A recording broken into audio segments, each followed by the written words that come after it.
ధర్మస్థాపన కోసం పాటుపడిన రాజులు ఎవరైనా మీకు తెలుసా అనగానే ముందుగా గుర్తు వచ్చే పేరు మరాఠా చక్రవర్తి ఛత్రపతి శివాజీ మహారాజ్. ఆయన అడుగుజాడల్లోనే నడిచిన ఆయన కుమారుడు ఛత్రపతి సంభాజీ మహారాజ్ జీవిత కథ ఆధారంగా చావా అనే సినిమాని తెరకెక్కించారు.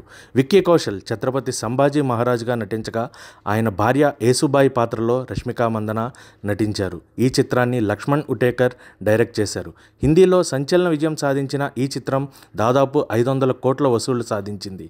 ఇక ఇప్పుడు ఈ చిత్రాన్ని తెలుగులో ప్రతిష్టాత్మక నిర్మాణ సంస్థ గీతా ఆర్ట్స్ రిలీజ్ చేస్తోంది. మార్చి 7వ తేదీన తెలుగు ప్రేక్షకుల ముందుకొచ్చిన ఈ చిత్రం మొదటి ఆట నుంచే ఆకట్టుకుంటోంది. చిత్రంలో విక్కీ కౌశల్ నటన, ముఖ్యంగా క్లైమాక్స్ అయితే ప్రేక్షకులకు గూస్ బంప్స్ తెప్పించేలా ఉన్నాయని చెప్పడంలో ఎలాంటి సందేహం లేదు. అలాగే విక్కీ కౌశల్ పాత్రకి, రష్మికా మందన పాత్రకి 100కి 100 మార్కులు పడుతున్నాయి. మరి ఇంకెందుకు ఆలస్యం, ఈ సినిమా టికెట్స్ బుక్ చేసుకుని నేడే ఈ సినిమాని థియేటర్లో మిస్ అవ్వకుండా చూడండి.